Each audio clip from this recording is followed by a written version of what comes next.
The court says, okay, well, it appears to be all set. Anyone have anything to say in closing? And this is when Ken Worthy begins to speak. Yes, Mr. Cordello Smith, do not ever try to break this deal. I will not. And Sean has assured me he will not if you do. But boy, not one person will ever believe you, even if you have this record unsealed. I am untouchable. But your family, and you saw what happened to Nevers and Budson, right? So do not break our deal. I will clear you later on, on any of the other grapes. But if you break it, I will add more and really make you look terrible. Believe me, I can do it today, tomorrow, or years from now. We have everything we need to make it happen. So get your ass in there and take that plea. And it is going to be guilty plea for the SEX crimes.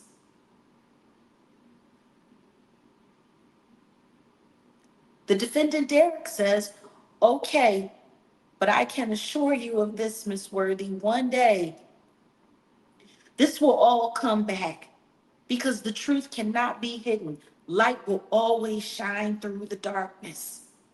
I am a man who saved a woman, not a man who hurts women. But that will all come out some other day and time. Kim Worthy, the witness, says, not today, though.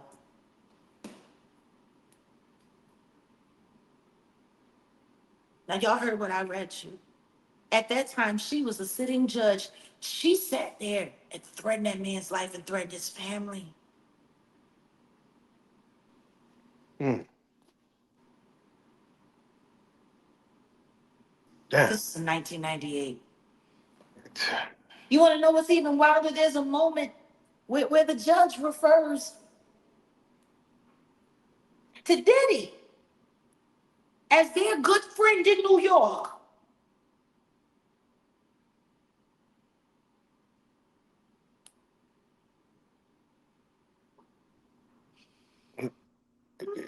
I mean, Diddy was the Puff Daddy back then. I mean, he was building the band and running the city. Uh, he was the flavor of the year that and around that time. This was I- in New York. This wasn't in New York. This was in Detroit. oh yeah, Detroit. Shit, I don't know He's how the not hell. from Michigan. I don't know how the hell. So we know he has ties to New York. We know he has ties to Atlanta. We know he has ties to Florida. We know he has ties to LA. Now we know that he has ties to Detroit. How many other metropolises in the United States has he been able to infect at the highest levels of government to be able to do his bidding? The Detroit judge saying, our good friend in New York gotta pay the bills somehow. Amen to that. Now, I know y'all had some questions from the other side that you wanted to ask me. Ask me now. Yeah. Another question from that side of the fence would be, even with Derek, is a silent no different from a verbal no? And does the two even exist? Is there a difference as far as someone verbally saying no to a graping or Well, a it's hard to silent say no? no when you've been pharmaceuticaled up and you passed out. Exactly. Because that's what happened to Derek.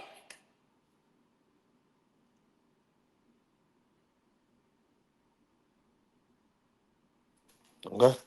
Okay. Definitely. Definitely. Um, Jack, you're from this world. We seen a video. If you go to type in Luke and Jay Z in Twitter, you'll see a video of Jay Z sitting next to Luke, Uncle Luke, with two women next to him eating each other out. Another two bearing chests. A very what wouldn't look good today. And again, we go back to, hey, this was the norm back then. Y'all, people call it freak offs. Other will call it, hey, we just partying. You were part of an era back then where it was transitioning to before the Me Too movement, because Yeah. it was such a norm back then. And again, like I said, laws and morality changes. Do you feel, as morality did change in society, has it gotten better or worse based on what we used to see versus what we see now versus what's behind closed doors in front of our faces? Because this was on a show called Luke's Playhouse, and I'm like now that couldn't even happen today, where Jay Z sits there and whoop de doo. You want to know what I find funny? That those images are still around for people to see, that they haven't been destroyed. And nobody's saying, well, if he was able to do that, because see, the question ain't nobody asking is whether or not these women that were sitting there making meals out of each other for these dudes' entertainment were legal.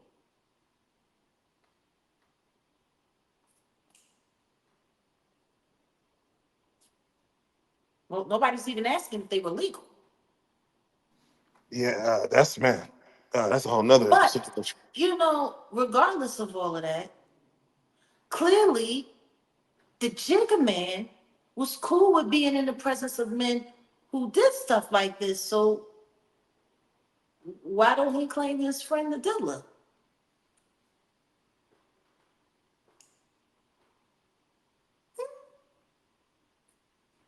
Usually when stuff like this comes out and somebody was associated with somebody that was attached to a bunch of heinous things,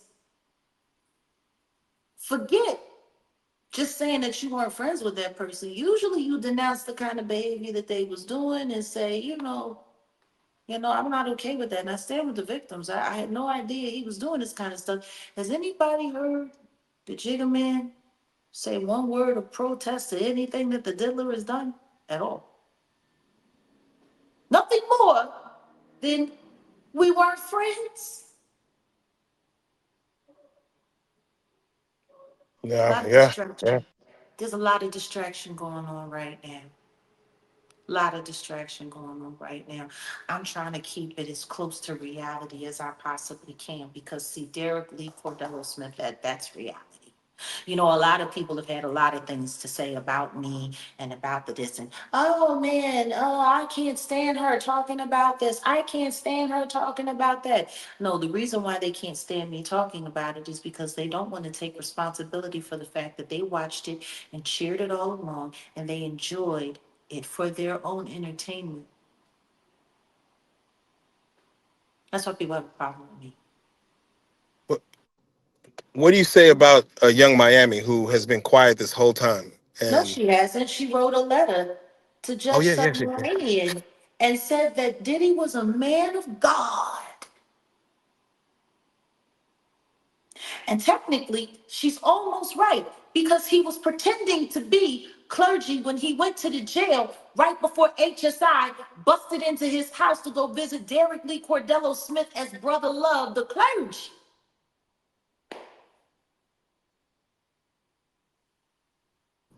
Hey, Jack, hey. You see what I'm saying? This is almost kind of unfair. So as we go back to the sentencing, 4 years, 2 months.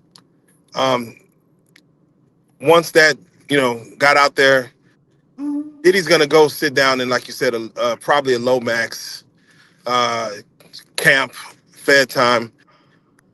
The judge had spoken to him, and he started off with the good he's been doing, but he spoke a lot on the bad. But then he still kind of gave him, like you said, right in the middle of the road.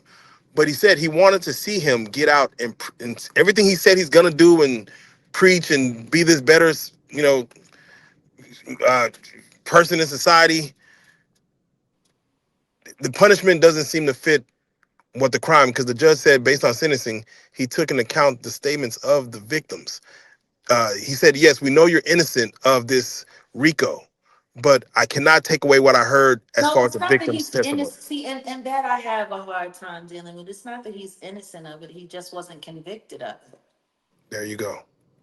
There you go. See, that's the thing. People think that because somebody's not convicted of something, that that means that they're innocent of it. And that's not true. If you were able to buy off the jury, do you know that there is a grand jury indictment right now against Sean Combs for allegedly buying off one of the jurors for the Club New York gun violence case against him back in 2000? Yeah, no, that's Yeah, yeah. He was trying to buy 3 jurors. You want to know what didn't happen during that federal trial this year? The jury wasn't sequestered.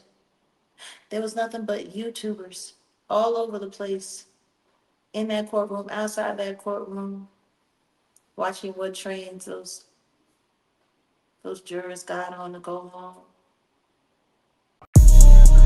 Real life.